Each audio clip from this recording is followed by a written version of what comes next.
নমস্কার বন্ধুরা, your cooking ব্লগে সবাইকে স্বাগত। তো বন্ধুরা, আজকে একটা নতুন ভিডিও নিয়ে চলে এসেছি। আজকে আমাদের বাড়িতে ধান ঝাড়া হচ্ছে। তো যারা যারা ধান ঝাড়ছে তাদের আজকে খেতে দেওয়া হবে। তো আশা করি ভিডিওটা ভালো লাগবে। তো চলুন ভিডিওটা দেখতে থাকুন।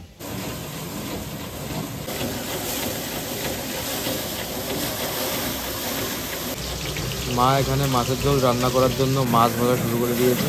আর এদিকে তো সবাই ধান ঝাড়ছে। ডাল কমপ্লিট আর মাছের ঝোল উনানে রয়েছে। মাছের ঝোল রান্না করার পরেই মাংস রান্না করবে।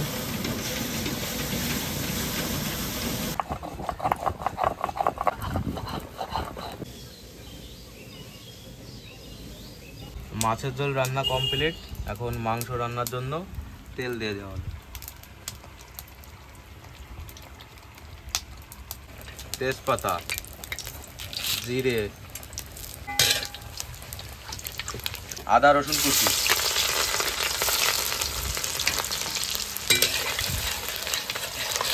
আর এবার মাংস দিতে হবে।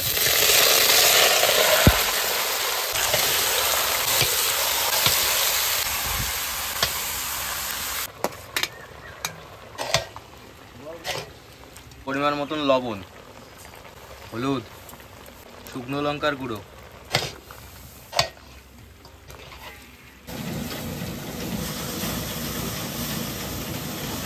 মাংস গোটা মশলা দিয়ে 10 মিনিট মতন ভেজে নিয়েছি। এখন বাটা মশলা দিয়ে দেবো। আদা রসুন বাটা, এবার দেবো জিরে বাটা, পেঁয়াজ বাটা,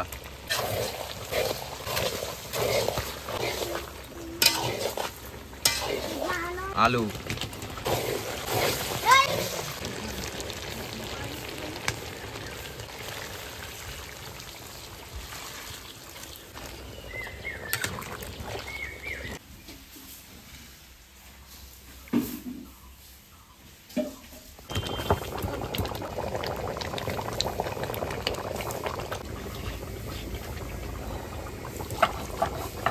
মাংস প্রায় রান্না কমপ্লিট। এখন গরম মশলা দিয়ে নামিয়ে নেব।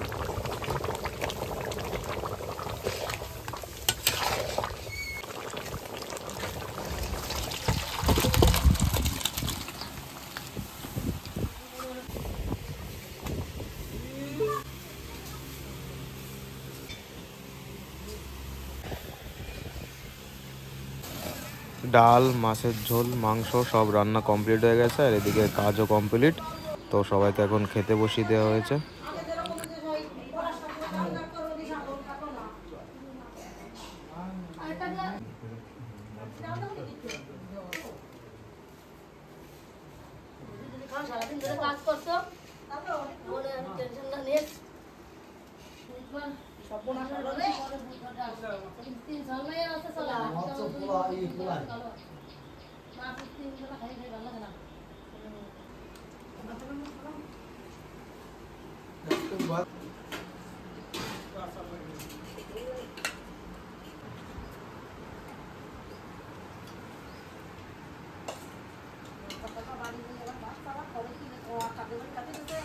তো বন্ধুরা, আজকের ভিডিওটা এই পর্যন্ত। ভিডিওটা ভালো লাগলে লাইক, শেয়ার, কমেন্ট এবং সাবস্ক্রাইব করতে ভুলবেন না। টাটা।